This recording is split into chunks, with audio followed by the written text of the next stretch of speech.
Hello? Hello? Hello? Hi, is Aisha? Yes, hi. Hello, it's Mark. Thank you so much for calling. Hi, Mark. My pleasure. I'm sorry about yesterday. My schedule can be a little wonky. Oh, please do not worry at all. I completely understand. Thank you. How's this morning? Oh, yeah, equally wonky, but I'm making it work. Oh, okay, great. In that case, then I won't take up too much of your time. I've got a lot of questions I'd like to ask you about Axis. Okay. First of all, I watched it Sunday evening, and I really enjoyed it. The ending, I actually had my jaw open at the end. What you did with Joseph was incredible. How he went from, you thought he was just trying to be the guy's friend or try and just get into his life somehow, to what he turned out to be was one of the best twists I've seen in anything for a long time. I genuinely mean that. Oh, that's wonderful. Thank you. I'm sure you enjoyed it. So, congratulations. So my first question is, actually, something I got from your Kickstarter page. Is it true you know all the words to Terminator? If I am watching The Terminator, I can confidently recite, I would say, about 85% of the dialogue along with the film. I've seen it. It came into my life at like such a seminal time when I was a kid, and I remember so vividly, like, being so energized by that film, which I know is kind of a weird movie to be excited by, but I've always loved science fiction, and so it was like one of the first sci-fi movies I saw as a kid that was just utterly cool, and I was obsessed with computers and technology, so it kind of touched me in a way that like a movie like Alien didn't. So yes, I am a big fan of that movie.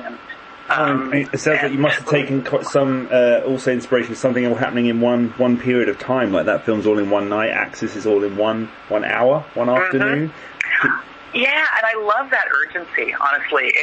It's funny that you point that out, because I had not really thought about that until now, but I do love compressed stories, and I also love like ordinary people in extraordinary circumstance stories. So those are some of my favorite films. And then that first Terminator movie, was Sarah Connor was just an ordinary woman, confronting a very extraordinary set of circumstances. And it was also, again, along with Alien, one of the first movies that I ever saw anyway with a female heroine.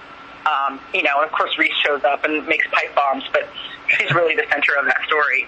Absolutely. So I think I was really affected by that as well.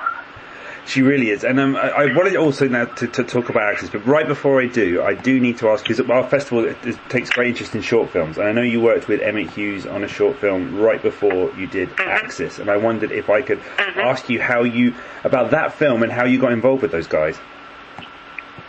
I was over in Ireland shadowing, which is a very fancy term for just like hanging out on someone else's set.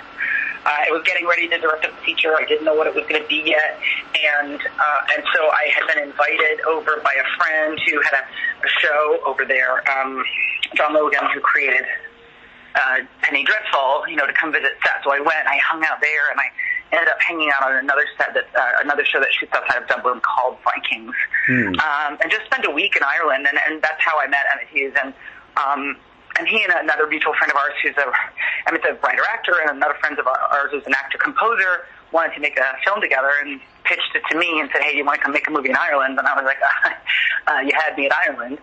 So Emmett wrote that piece, just specifically for me to direct, Er Scalatila, The Shadow of Our Togetherness. And it was just a beautiful little movie about two brothers who were separated as children and come back together as adults.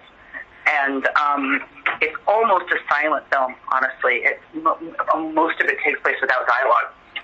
And it was really just elegant and interesting, and I had a great time. We shot that movie in 2.5 days in Galway, Ireland, and it was my first narrative short. I had done a bunch of music-based shorts, and then another piece that was essentially silent, that was like an action short, but it was my first real narrative short, even though there's very little dialogue in the movie, and it was just a great experience, and really beautifully produced. Emmett produced it. I really just showed up for like the last tech scout, and then shot the film the next day. And it was and that is actually in the extras for if you buy Axis Access on iTunes. It's an extras exclusive, so the short comes along with it. Oh, I will check that out then, because I did that. I didn't see it though, but I will go back and look at that. Yes, it's in the extras. Yeah, you can watch it. Oh, okay, cool. So you were over there shadowing on Penny Dreadful and such. Were there any particular lessons that you took into directing that short with you? Not anything specific. I will say with Penny Dreadful, I was invited over, and then when I was able to go, they ended up not being in principal photography, so that was a little frustrating. So mainly what I did was just kind of hang out and look at the sets. I mean, I took a lot away from that show as a fan and as an artist, because it really was and remains one of my favorite television shows of all time. It was just really elegant and transcendent, and for people who don't know the show, it's, you know, kind of a re-envisioning of these classic horror tales, but really, like, it, you know, without getting too, like, you know, heady or maudlin, there's really a meditation on, like, the nature of the human spirit. Like, are we good or are we bad? And are the bad things we do indicators that we're naturally bad, or are we just good people who do bad things? Well, it's really like this meditation on the animal nature of the human soul, and it was just so smart and so interesting. So I think I remember kind of taking away from that show and from John's writing, like, you know, like the value of creative ambition and of not underestimating the intelligence of your audience. You know, of trusting them to make leaps of logic on their own and not telling them the answer to everything. And, you know, if you've seen Access, there's a lot of intentional ambiguity in that movie. Mm-hmm. There are a lot of questions that are left unanswered at the end of the film, and that's really important to Emmett as a writer, and it was important to me as a director, is to give the audience some work to do, because modern filmmaking, especially Western modern filmmaking, American specifically, is very much about tying off every loose thread. And, you know, without giving it away, there are things that happen in Access, and then they're just unresolved, because in real life, things are just unresolved. Sometimes you miss a phone call, you don't open the door, you walk by someone on the street without realizing it's them. That's just the nature of being alive. But films have the tendency to pay every character, pay every beat in a way that's really unnatural. So I think that, you know, maybe my experience shadowing on Penny Dreadful just reinforced my belief in the idea that you don't need to tell the audience the answer to everything. You know, let them draw some of their own conclusions. And in that way, engage them in the creation of art. You know, with a painting, I see a car and you see a duck, like, we're both right, you know? And I think that's important in filmmaking as well. Absolutely, yeah. And moving on to Access then, so obviously, as you are very much aware, when someone's trying to make an independent film, they try and help themselves out with a single location or something like that, and you've chosen to do everything within a car. And I think you probably even could have got away with doing stuff outside of the car, but you've deliberately chosen to tell this story from all within the confines of a car. And I'd like to know what made you take that choice, and what was the biggest challenge of it? Well, it was written that way. Okay. And it's written that way when it came to me. And, you know, I think it was, you know, Evan wrote it prior to me becoming involved.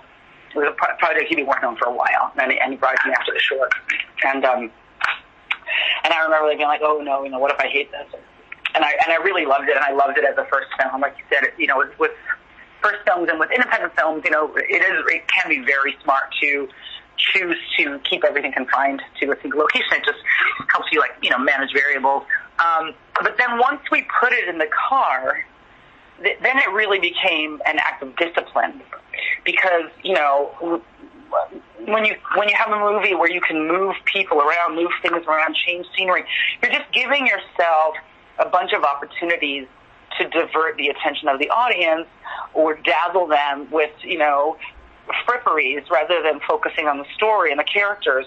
So it really became almost, I mean, in fact, when we went into production, right before we started shooting, my DP and I actually signed a dogma document for the film, and one of the rules was that we absolutely could not leave the car. And we had to solve our problems within the confines of this space.